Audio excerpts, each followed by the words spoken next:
Magampok kita.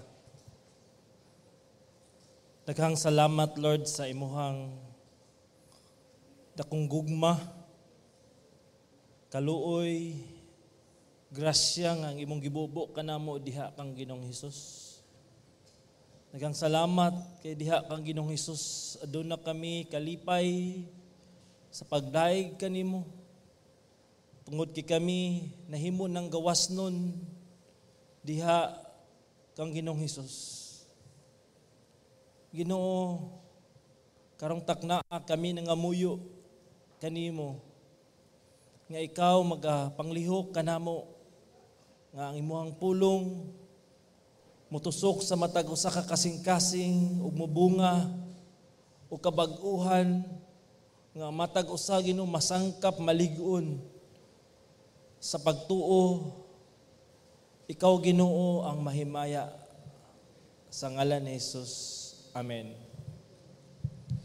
Okay, may buntag sa tanan.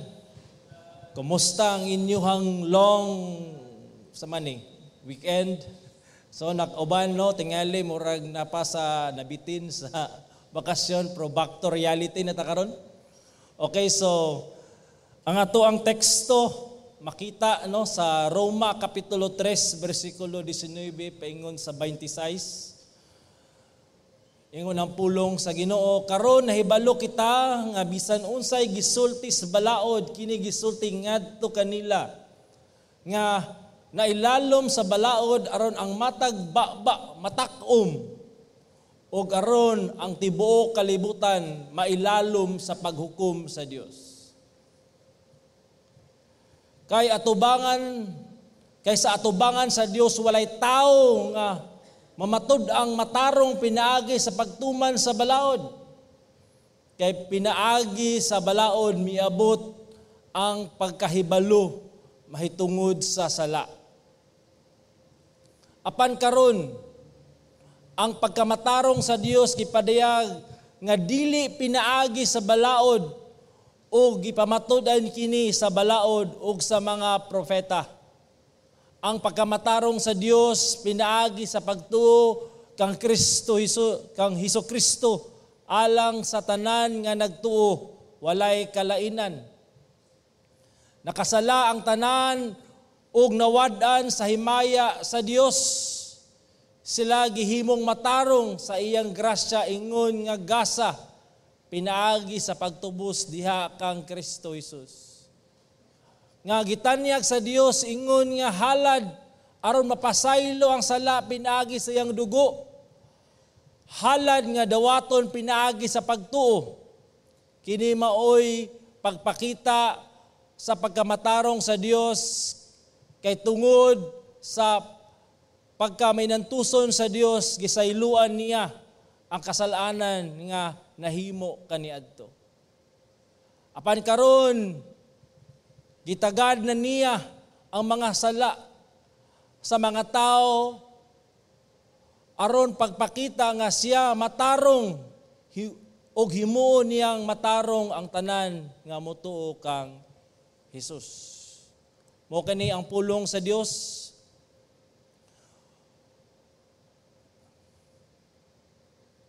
Ang ato ang title no sa sermon karon, The Accomplishment and Means of Justification. No, ako pasalamat kus Ginoo no kay gitagaan mig pribilehiyo nga makaadto og Cebu no maka-attend og usa ka seminar uban ang pamilya ni Pastor Jay ug ako. Nindot kayo no amo experience naka suroy-suroy mi og mga lugar, naka-relax pod. Og kung mag-travel ka no labi na kuban nimo imong gagmayng bata no naagyoy kana bitong fear sa usa ka ginikanan nga what if masalaang ning bataa? What if nga mawala sila sa passing o maadto sila sa suok o di ba? Basig mawala o dili na kana bitong mapuliki ka og pangita. O kana nga fear no naana sa kuha o sa diyang ni adto mi sa usa ka lugar sa Cebu. O gusto mo try aning tuslubwa, amot na naka-try na mo ng tuslubwa. Nung basta kundi kalha diyan ay magprito ka, lingaw kay mi, o enjoy ang fellowship sa pagkaon, o okay, nalingaw po kog bantay ng Sandro kay kusog kay mudagan. Unya sa dihang na mauli nami, niadto nami sa usa ka sakyanan, sa dihang nagsulod na ang mga bata o tingala mi nga ang akong anak nga si Amira, ang akong kamagwangan, pag counting wala man diha ni apil. So ako in taon, natingala ko kato ba yun lugar daghan king tao? So, siyempre, instinct pangita.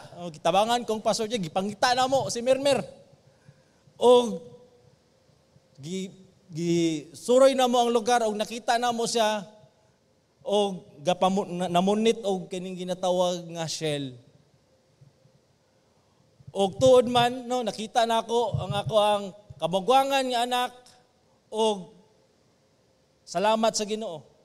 Wa siya nawala o wala gidala sa lain. Now, kitang tanan no naagyoy ginatawag nga kahadlok sa kinabuhi. Di ginamalikaya, naagyoy fear sa matag usa. I don't know unsa ang klase nga kahadlok nga naa sa ima pero naana.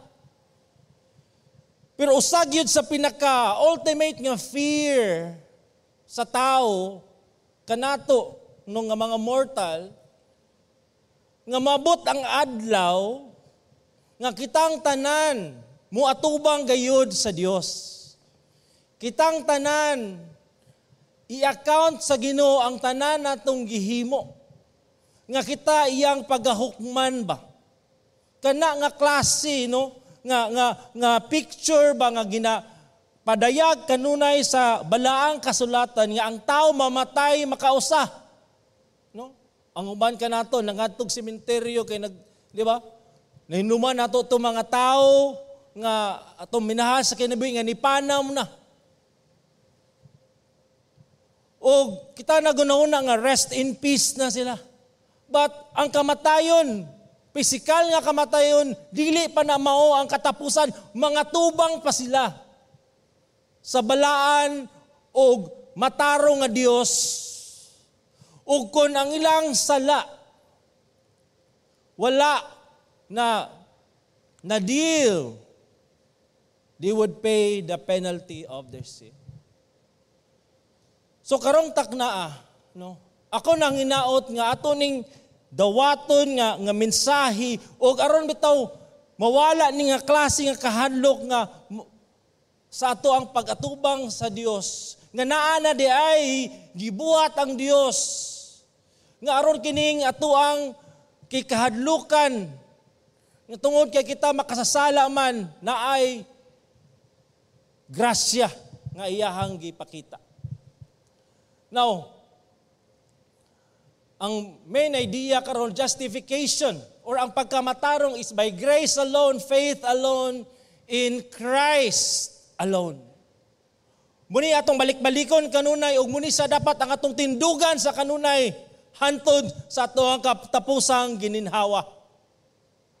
Now, sa atong pagsugod sa Roma 3 versikulo 19-20, no? Atong una sang isgutan ang functions of the law. Functions of the law. So unsa man gid ay ang purpose o ang function sa balaod sa Dios nganong iya man kining gihatag. No, sa versikulo 19 diin kita nagsugod karon nahibalo kita bisan unsay gisulti sa balaod. No, kumuni siya ang gingon karon ni Apostol Pablo. No, nga gusto niyang isulti ang maayong balita ngadto sa taga Roma. O gisaysay niya sa kapitulo 1, 2, unsa gayud kabugat ang sala sa katawhan. Nga ang katawhan na ilalom sa kapungot sa Dios. No? O dari sa kapitulo 3 gisaysay ni Pablo nga walay taong matarong, wala bisan usa. Nga naman, tungod kay naanay balaod nga gihatag sa Dios og nasayran sa tao sa katawan nga wala gidi ay kitay kana bitong kakapas sa pagtuman niini ug muni siya karon no nga kita no ang balaod nagsulti nga kitang tanan manubag sa Dios. Kay karon nahibalo kita nga bisan unsa gisulti sa balaod kini gisulti ngadto kanila nga nailalom sa balaod. Unsa man ang mga kanila nga nailalom sa balaod? Muning mga tao nga nagsalig sa ilahang pagkamatarong, nagsalig sa ilahang kaluwasan, pinaagi sa pagtuman sa balaod. Primarily muning mga Hudiyo. Mga Hudiyo nga diin sila nagunahuna nga pinaagi sa pagbuhat sa unsa gisulti sa balaod sila mahimong matarong atubangan sa Dios.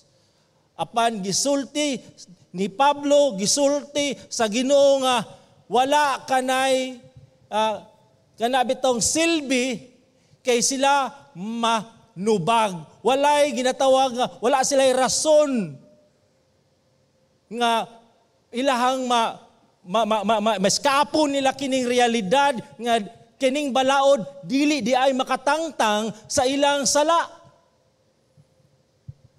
Og ang matagbaba, matakom ang tibuok kalibutan na ilalom sa paghukom sa Dios. Muna ang gisulti sa balaod. Kitang tanan na ilalom sa paghukom sa Dios. Hadlo kini. Manubag kita sa Ginoo. Manubag kita sa Ginoo sa tanan natong mga gihimo niining kalibutan. Gamay man na o dako, manubag kita niya.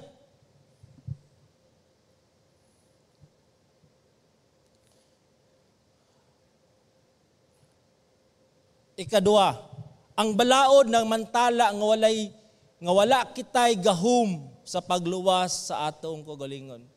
Matod pa sa bersikulo 20, kay atubangan sa Dios, walay tao mamatud ang matarong pinaagi sa pagtuman sa balaod.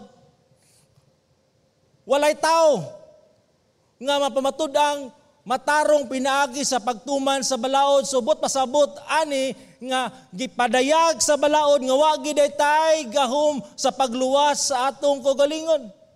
Makita nato sa pagbasa nato sa mga balaod sa Dios sa Old Testament and New Testament, wala gid ay. Okay, sample. Unsa man ang greatest commandment? Love the Lord your God with all your heart, with all your soul, with all your strength. Ato ba kining natuman? Naa ba kitay gahom sa pagtuman niini? Nga sa pagtuman nato sa sugo sa Dios kinahanglan naagi diha nakaangkla ang tingua sa paghigugma. O kabalo kita og nasayod kita. Nga bagsak gyud kita niini tungod sa ato ang makasasala nga kinaiya. Wala kitay gahom sa pagluwas sa atong kagalingon. Matod pa ni A.W. Pink, no? In contradiction to the gospel of Christ, the gospel of Satan teaches salvation by works. And daghan sa kalibutan, muni ang naa silang unahuna, nga ang kaluwasan, pinaagi silang kagalingon nga buhat, pinaagi silang kagulingog paningkamot og all religions were deceived by Satan thinking that they can save themselves by good works.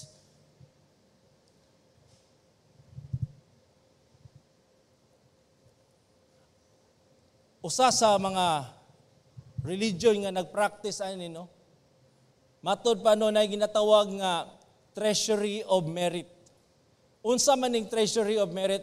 The superabundant satisfaction of Christ for human sins and the excess of merit of the saints which according to Roman Catholic theology effective for salvation of others and is available for dispensation through indulgences. Ang kani nga reliyon nagtudlo nga adunay treasury of merit og didto ang mga righteousness ni Christ ug ang mga santos. Mura ba tayo sa kanabitong kanang storage nga kini mahatag pinaagi sa pagbuhat og indulgences og mga sakripisyo usa ana ang paghatag sa buluhaton sa Dios. Og ang kani nga time na ay ginatawag nga building project ang ginatawag nga kani nga Roman Catholic sa kanang 15th century. Nagbuhat sila katong daw kay nga building katong St. Peter's. Unya ga-fundraising sila. So unsaon man aron matuman kina. So kani si Jonathan Tetzel ingon siya, okay, as soon as the coin in the coffer rings, the soul from purgatory springs. So maluoy mo sa mga kalag sa imong paryente, sa imong mama o papa dito sa purgatory. Hatag mo kay parang ilahang kanang bitong kalag maluwas kay sila adunay matarong pagkamatarong nga mabatunan pinaagi sa paghatag. So daghan kayo mga tao nga sila naghatag nga nagunahuna sila nga pinaagi niini ang katong mga kalag sa purgatorio malangit pinaagi sa pagampo ang katong kalag sa purgatorio makabaton og pagkamatarong og sila pagadawaton sa Dios ug tuod man epektibo natukod ang simbahan, thinking that by doing kining gitawag indulgences, their soul will be saved and including ang kalag sa ilahang mga paryente. But sabto nato nga walay binuhatan sa tao nga makahatag kaniya og pagkamatarong. Tanan futility. Tanan walay grabe tong pulos at tubangan sa Dios. Murag kana bitong na mga tao nga gusto matog abroad, ipamaligya ng baka, ipamaligya ng mga house and lot, uban pa, pero ang ending, wala man di ay. Sayang ang mga kahago kay na scam na illegal recruiter. Og daghan mga tao nga nabiktima sa illegal recruiter nga mao si Satanas. Nga nagpadayag nga, maluwas lagi nimo imo kaugalingon. Hala, paningkamot lang. Ang ending, humani ning kinabuya. Wa man day. Na scam. Na spiritual scam. Nga kahitabo diri sa kalibutan. So tulo ang balaod nagpadayag sa kahibalo. Sa sala na dili na sa kalag, sa sala kay pinaagi sa balaod miabot ang pagkahibalo sa sala. So unsa man ay purpose sa balaod aron masabtan nato the more you read ang mga balaod ang even the 10 commandments ma-realize nato uy makasasala man gyud kita nga nadaghan man gyud kita kakulangon.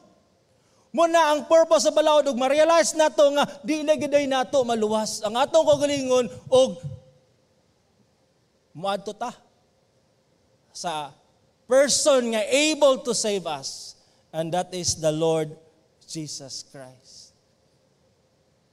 According sa ni CJ Mahining siya, only those who are truly aware of their sin can truly cherish grace. Why? Nganong kinahanglan man gyud ang balaod aron masabtan, ma-realize nato that we need Christ.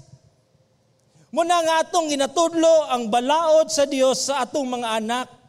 Dili aron nga maluwas sila, dili aron kay maningkamot sila sa ilang kaluwasan aron ma-realize sa atong mga kabataan nga wala gid sila'y kanang kakapas sa pagluwas sa ilang kaugalingon ug munang rason nga muduol sila kang Kristo ug mo po ni siya dapat ang atong permente nga pagabuhaton ngunang kanunay ta maminaw sa pulong sa Ginoo para ma-realize nato nga empty giday ta. Wala tay igong kusog abilidad sa pagluwas sa atong kagalingon og nanginahanglan tag Hesus sa atong kinabuhi. Aron ma-cherish nato ang grasya ni Ginoong Hesus sa ato ang kinabuhi. The law gives us knowledge of sin, tells us that we are accountable to the Holy God, and we are powerless to save ourselves. Muna ang purpose sa law. We are powerless. Undangan na lang yung nga kanabit tong mga phrase nga, kung kaya mong isipin, kaya mong gawin, di na mada. Think positive, di na mada. Kapit lang, di gyapon. Only by the grace of God, you are saved. By the mercy of Christ. So justification, ang pagkamataro, ang kaluwasan is by grace alone, faith alone, and in Christ alone. Muna perminti atong ibutang sa itong una-una. Nga wala na'y lain, nga dili, gikan ka na to. Ang ato ang pagkamatarong, gikan sa Dios, o muna itong isgutan sa ikaduhang punto. The manifestations of God's righteousness. Verse 21 to 23. Apan karon, salamat sa Ginoo kay nay apan. Apan karon ang pagkamatarong sa Dios gipadayag dili pinaagi sa balaod. Yes, this is good news nga naadi ay kaluwasan nga dili pinaagi sa balaod, na ay pagkamatarong, na ay salvation, na ay justification nga gipadayag sa Ginoo nga dili pinaagi by works. Na gipadayag sa Ginoo, iyan ang gi-reveal. Og this is good news to us. Nga gipamatud-an kini sa balaod ug sa mga propeta. Saksi, even the Old Testament, that this kind of righteousness na not by works, dili gikan kanimo, kundi dili gikan sa Dios. Sukad pa sa sinugdanan, sa Old Covenant, this has been the kind of salvation nga na-experiensahan at tagamtaman sa mga propeta. Nga kaning pagkamatarong sa Dios, dili gikan sa balaod, dili separate from the law, is kaning nga pagkamatarong is pinaagi sa pagtuo kang Kristo Jesus alang sa tanan nga nagtuo kay walay kalainan.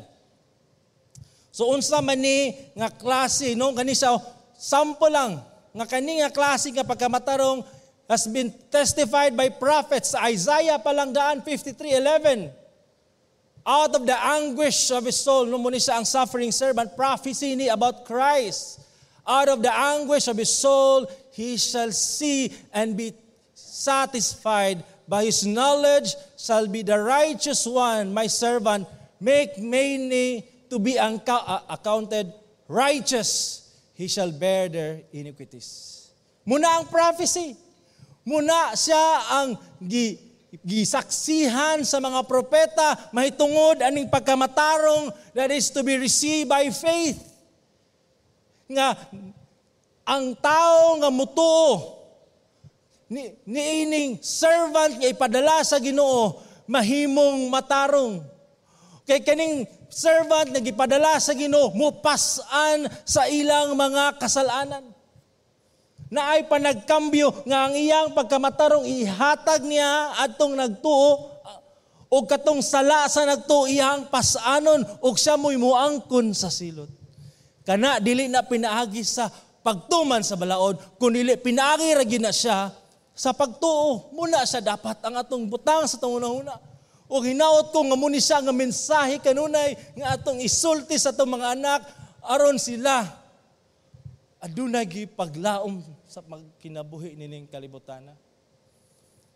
the law and the prophets testifies that righteousness of God personifies in Christ by whom justification flows. Diri ang kaluwasan nagdagayday, ang pagkamatarong nagaflow, and that's why we drink of this justification that flows in Christ through faith in Him. Okay, Pastor, tagairagog ko og sample sa mga tao nga namatarong, pinaagi ra gyud sa pagtuo ug dili pinaagi sa pagtuman sa balaod. Tagaan ta mog sample. O sige, exhibit number 1. Si Abraham. Si Abraham gitawag sa Dios. Nga si Abraham usa ka worshiper sa mga idols, apan God intervened sa iyang kinabuhi ug si Abraham iyang gisalikway ang iyahang mga idols, iyang mga Dios ug siya mituo. Sa diyang nituo siya sa Dios unsa may gihimo sa Ginoo kaniya. And he counted it to him as righteousness. Abraham walay righteousness of his own. Dili siya matarong kay siya usab makasasala nga sama kanimo ug kanako. Apan sa diyang mituo siya, gitagaan siya, gisinanaan siya sa Dios ug pagkamatarong. Tungod ba buutan si Abraham? No. Tungod kay siya nituo sa Dios. What a wonderful gift God has given to us. Kini si Shaquille O'Neal, kailan man niya? A former NBA star Shaquille O'Neal og matod pa sa Forbes maintaining nga naa say $400 million sa iyang bank account. Di na to na ay nag-ihapa basta dako kay nga kwarta. Pero nasa kondisyon sa iyang mga anak, gusto ka makamana ani akong 400 million? Simple lang inyong buhaton mga anak, kinahanglan mong makagain og 2 degrees. Tingali, masteral o mag-doctorate. Aron imo ning ma-access ang $400 million. Akong milyones. Muna ang iyang kanang ginatawag deal siya mga anak. Aron mo makabaton o kani mamana ni 2 degrees. Work for it. Trabaho ini. Pakitay ko sa inyong diploma aron mo makadawat nining akong milyones. Pero si Noah nakadawat dili lang milyones kundi the kingdom of God. Dili pinaagi sa mga degree. Dili pinaagi sa iyahang mga diploma o mga accomplishments sa kinabuhi. Ingon dari sa pulong sa Ginoo, by faith Noah being warned by God about the things not yet seen, in reverence prepared an ark for the salvation of his household, by which he condemned the world and became an heir or tagapagmana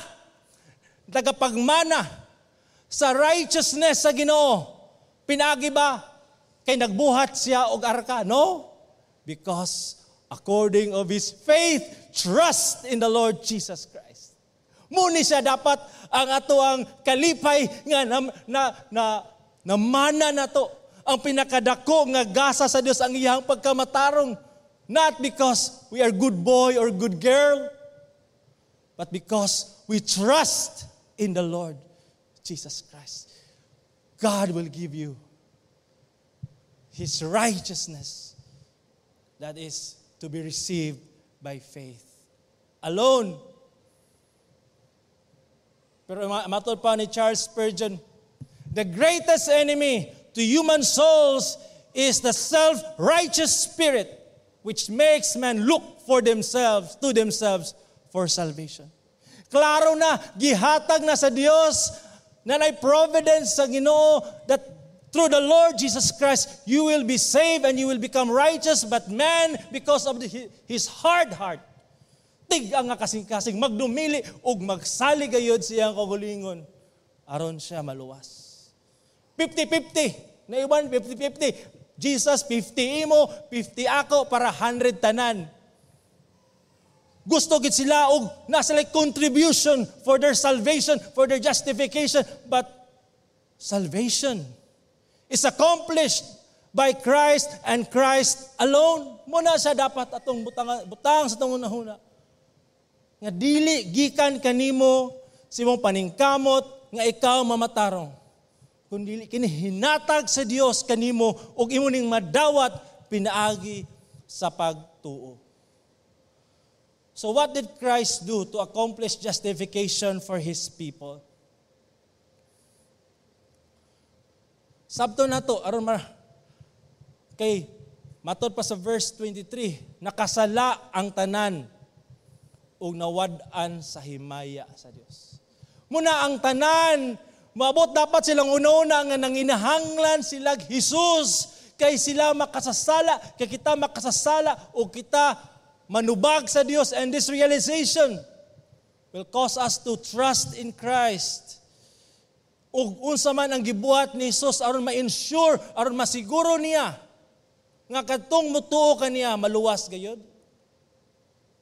Si Kristo mibayad sa kinatibuk ang balor sa pagtubos. The price of redemption. Matod pa sa verse 24, sila gihimong matarong sa iyang grasya ingon nga gasa pinaagi sa pagtubos diha kang Kristo Jesus. Remember kitang tanan na ulipon na ilalom sa sala. Ug aron kita malingkawas kinahanglan adunay price for our redemption, and that price is the blood of Christ redeems us from the slavery of sin. Aron kita malangkat gikan diha sa kangit-ngit ngadto sa gingharian sa iyang kahayag, then Christ has to redeem us. Gibayaran niya ang balor. Muna mga kaigsuna, no? Kanindot magyud kay ani nato nga monahunaan nga dili na kita mabalaka nga maabot ang panahon nga kita manubag sa Ginoo kay naatay moral, no? Kanang failures diha sa atubang kay kabalo kita nga wala gid nato natuman ang iyang balaod ug ato ng pagabayran. But the comfort is gibayran naman di ay ni Jesus. Dili na taangay pa mabalaka kay ngano si Kristo naman di ay ang nibayad for me and for you if you believe. And that's the comfort. Muni ang comfort nato that in Christ we are redeemed. O sa ikaduha, gitanyag sa Dios ang halad aron mapasaylo. Mihalad sa iyang kagulingon no si Jesus aron pagtagbaw sa hustisya sa Dios. Ninuman niyo ni itong last time na ang mga Hamas ni atake dito sa Israel o adunay 1,400 ka Israelites nga nangamatay. Og daghan kayo ang ipangsulti ni Netanyahu sa ang prime minister sa Israel og iyang gitret ang mga Hamas. Every Hamas member is a dead man. Grabe nga kasuko, grabe nga ganambitong kapungot ngadto sa mga Hamas. Gagi panamastamasan sa Hamas ang iyang nasod, ang iyang kadugo gipamatay. So tungod kay gihigugma ni Netanyahu na siya ka malasakit sa Israel, natural lang nga masuko siya sa Hamas. O kabalo naman ta nga grabing pamumma dito sa Gaza. O matod pa, every Hamas is a dead man. Gipakpakan si Netanyahu sa iyahang mga katawhan nga iyahagyong i-implement ang justice for Israel. Kabalo mo na the same nga nga statement. Ang Ginoo, the soul who sins is the one who will die. This is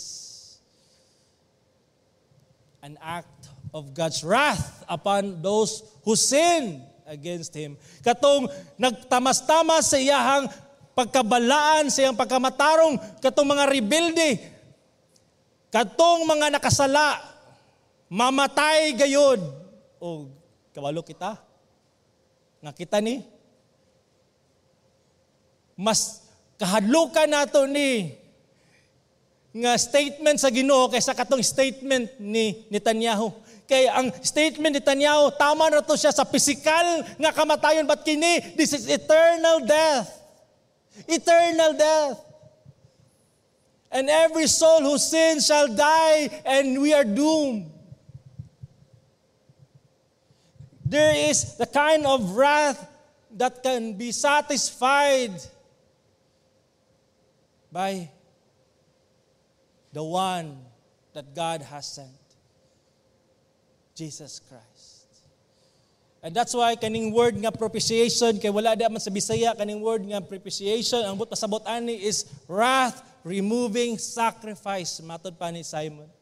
Nga ang kapungot sa Ginoo kanato nga makasasala, wala na, nihulong na, kay tungod kay nanay halad nga nakatagbaw sa iyang hustisya, natagbaw na ang Ginoo, dili na taniya paninglan, nahuwasan na ang Ginoo sa iyahang kapungot, kanato nga makasasala kay naanay ni sakripisyo para kanimo. Mao si Jesus. And God is not angry at you anymore. Di ba ganahan, no? Ambot lang kasi niyo, pero di ko ganahag tao nga na masuko na ko. Di ko ganahag tao nga, di ba? Kung mahimo, no, di maging malikeng, na maging masuko. Ningali karon. Basig dulang, pastor, na alam, pastor. Di mo ko makasala, pastor. Sige. Di ta ganahan. Gusto ta nga friends, all friends. Friends. Kaya kung na'y masuko ni mo, murag kung mato katong pikas, ay di ko diha, kaya na'y masuko na ko diha. Naku, etrang. Nguliko ta. Mulikay ta. Kaya nga naman, kabalutang nga na'y tao nga nasuko. Ato kas pikas, o di ko diha. Di ko diha. Concern ta sa mga tao nga nasuko na to. Wa ba ka malisang? Ako nang Ginoo nasuko nimo. Kung wala ka diha ni Jesus, kasi pag usa ka nindot ang imong kinabuhi karon, God is angry at you. God's wrath is upon you. Muman nang ingon sa pulong sa Ginoo nga we are children of wrath. Kay naay ang sala ug nahuwasan lang ang Ginoo kining iyang kapungot tungod kay naanay ni angkon sa sala. Nawala ang sala, kay ang sala man mo'y nakapapungot sa Dios. But God, the Son, Jesus Christ, paid that price, and that's why na-relieve na ang Ginoo sa iyang kapungot, and therefore we are now saved. God is no longer angry at you. You are now become His friends. Muna siya ang propitiation. Muna ang gibuhat ni Jesus dito sa cross. That's why kani nga kanta, kanan kay kuha ni nga kanta, in Christ alone, kantahon niyo inyong balay, pero di na ko ni kantahon, ako lang siyang basahon. In Christ alone, who took on flesh, fullness of God in helpless babe. This gift of love and righteousness, Gaza, scorned by the ones He came to save. Kani mo ni ganan ako nga time. Till on that cross, as Jesus died, the wrath of God was satisfied. For every sin on Him was laid. Here in the death of Christ, I live. Humana. We are saved from that kind of wrath in Christ alone. Pagkatamis nga paminawon kini, muna siya ang gospel of the Lord Jesus Christ. Nga atong yung gwardyahan, atong tapigan sa itong kasing-kasing. So Christ alone accomplishes justification for His people through His act of redemption and propitiation. So justification is by grace alone, faith alone, and in Christ alone. Okay, the instrument of justification. Now Christ has done His work of redemption, His work of propitiation. Unsaon man nato kini nga ato ning ma-enjoy atong madawat. Again, klaro na nato ganina nga dili ni pinaagi sa balaod, pagtuman sa balaod imo ning madawat. Kay gibalik-balik gyud diri. Nga kaning pagkamatarong sa Dios, kining pagkamatarong nga outside of you, dili gikan kanimo, matod pa sa mga theologians, an alien righteousness. Gikan sa Dios nga isuloob diha kanimo, pinaagi sa pagtuo gyud madawat. Sa verse 24, 25, mo gyapon ang giingon, kay kining pagkamatarong sa Dios, kini siya usa ka gasa. O kini siya halad nga dawaton unsa pinaagi sa pagtuo, pagsalig, resting in Him alone. And even sa verse 25, 26, siya matarong, siya just, o siya maghimong og matarong sa mga tawo nga mutuo kang Hesus. So gibalik-balik, mura man ni siya lansang nga gidukdok sa martilyo hangtod moabot sa tong alipatakan, mudagayday sa tong bloodstream, that salvation is by faith alone, alone, in Christ alone. Ug wala nahilain pa. Christ alone. Akong anak si Amira, every time madto mi diri sa church, labi na mag-practice siya, pagpamauli na mo, padul na tagbalay na. Sige, anak pa na siya sa bintana. Pero mabot ang panahon, nga tingalam, muhigda na siya dito sa sakyanan. Katulog na.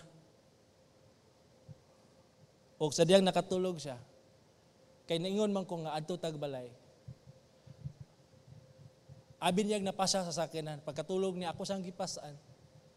Gibit-bit o musaka sa hagdanan nga taas-taas ra ba kapoy i-plaster sa iyang igdaanan o pagmata niya na siya sa balay. That's faith. When you trust Christ alone for your salvation, justification, and you hold on, pinagi sa grasya sa Dios, when the time, maabot ang panahon, nga mupiyong na ang imong mga mata diha sa kamatayon. Pagmata nimo, langit na. Pakpakan na to ang Ginoo. That's justification by faith alone. Rest in Christ alone and alone. Rest in His grace alone.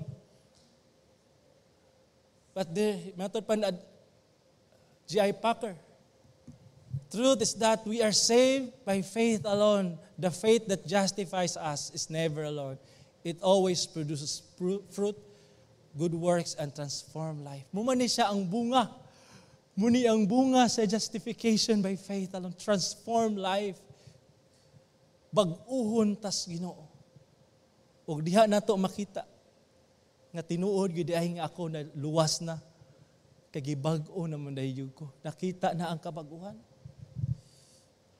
Let me remind you again as I close. In justification is by grace alone, faith alone, in Christ alone.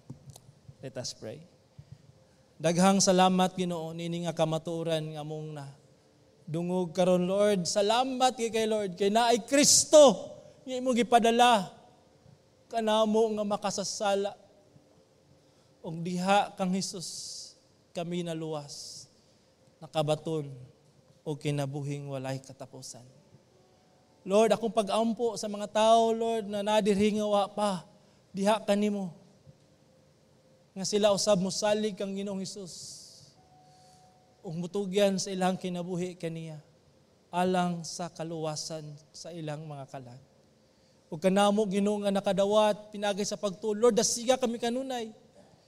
Kinaagi daghan pagsulay, daghan temptasyon na ang kalibutan, Lord, nga buot Mubira ka na mo, Lord, tagaay kami. Nga grasya to say no to ungodliness. Give us this grace to stand on what is right for your glory and glory alone. In Jesus' name, amen.